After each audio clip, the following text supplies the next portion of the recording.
प्यारे बच्चों, अब हम देखेंगे प्रकाश का परावर्तन क्या होता है। इसको विस्तृत में पढ़ेंगे।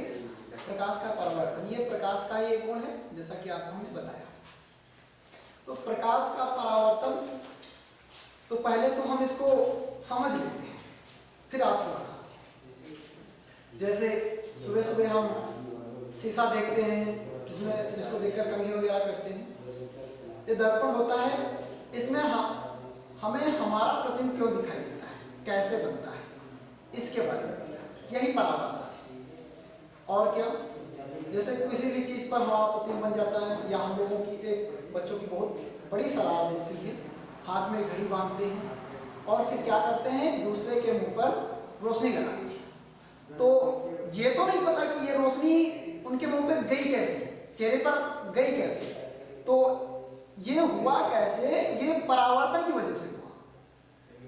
क्या इसका तरीका है, क्या इसके नियम हैं, ये जानेंगे। तो देखते हैं।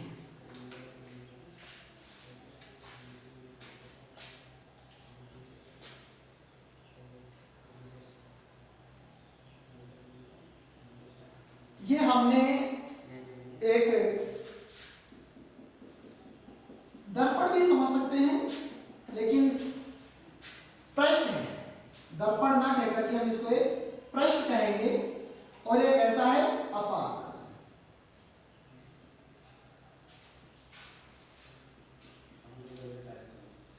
और कैसा है चिकना।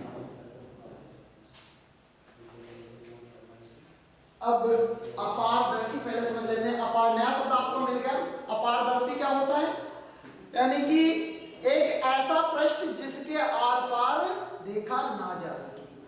एक ऐसा पृष्ठ जिसके आर पार देखा ना जा सके, अपारदर्शी पृष्ठ कहलाएगा। ठीक है, और ये चिकना भी है।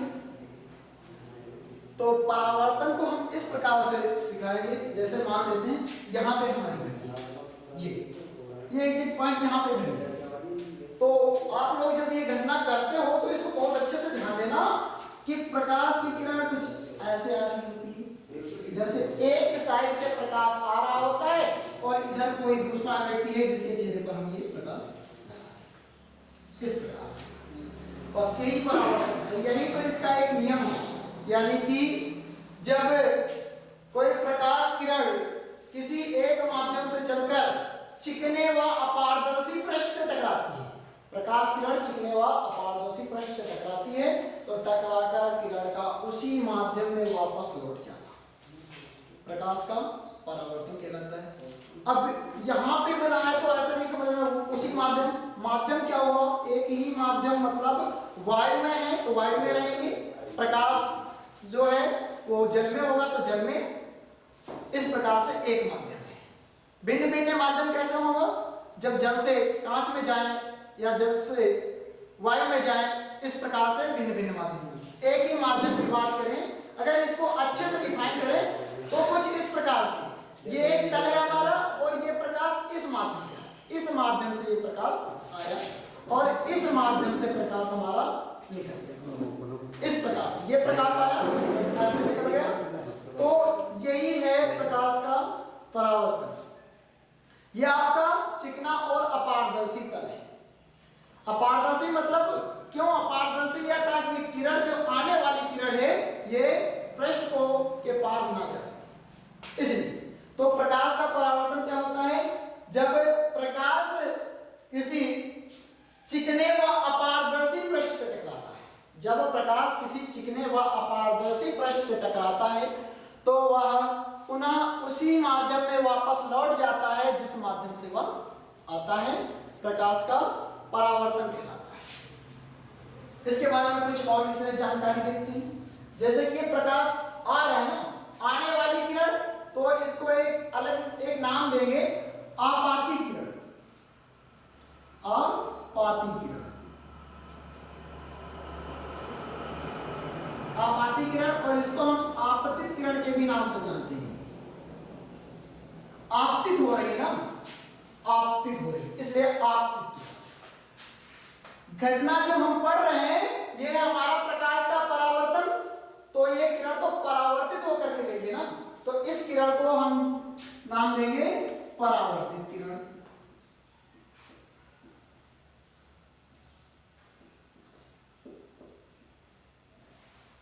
इस प्रकार से तो ये हो गई आपतित किरण और ये हो गई आपकी परावर्तित किरण।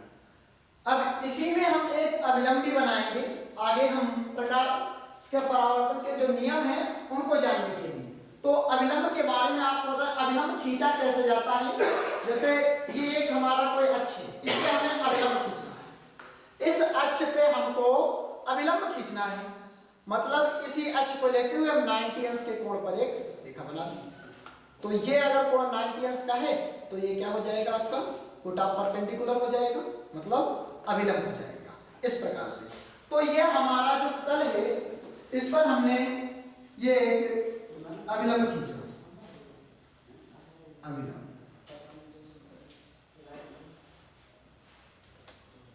बिल्कुल 90 अंश पे खींचेंगे, यानी कि ये तल के साथ में 90 अंश का कोण बनाएगा तो आपका अभिलंब कहलाएगा। अब हम देखते हैं परावर्तन के नियम होते क्या है। परावर्तन के नियम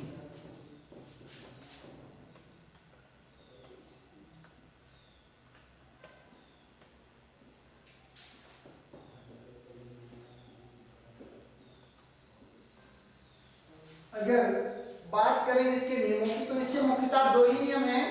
कितने? सिर्फ और सिर्फ दो नियम हैं। कितने? दो। कौन कौन से? पहला नियम है आपका आने वाली किरण आपाती किरण। आने वाली किरण आपाती किरण,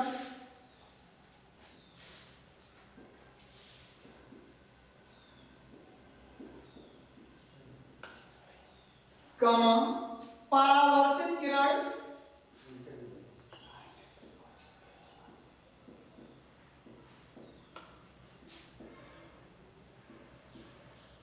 और ये आपका जहां पर किरण टकराती है ये आपका कहलाता है आपतन बिंदु। जहां पर आने वाली किरण टकराती है क्या कहलाता है? इसी बिंदु को हम कहते हैं आपतन बिंदु।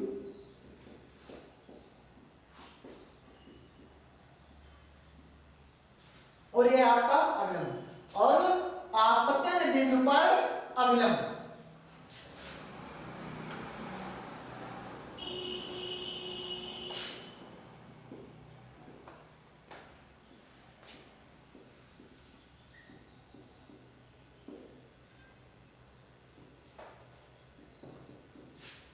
तीनों एक ही तल में होते हैं।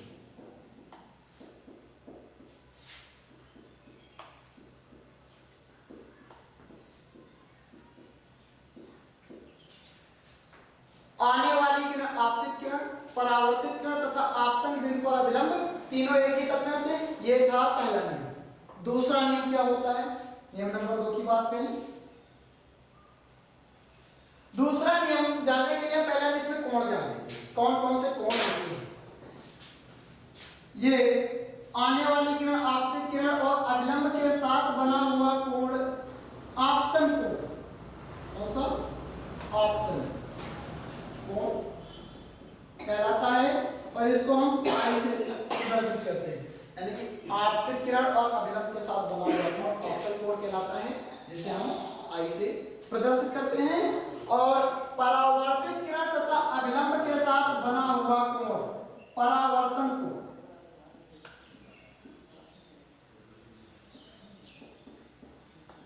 परावर्तन कोण कहलाता है और इसे हम स्मॉल लेटर में आर से प्रदर्शित करते हैं।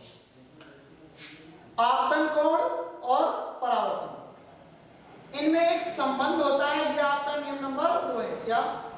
जितना आपतन कोण होगा उतना ही परावर्तन कोण होगा, यानी कि आपतन कोण सदैव परावर्तन कोण के बराबर होता है। इस प्रकार से लिखते हैं, आपतन कोण सदैव परावर्तन कोण के बराबर होता है। परावर्तन की घटना में नियम नंबर 1 आपतित किरण, परावर्तित किरण तथा आपतन बिंदु पर अभिलंब तीनों ही एक तल में होते हैं। नंबर 2 आपतन कोण आई सदैव परावर्तन कोण आर के बराबर होता है। एक बार फिर से इसको देखेंगे आगे।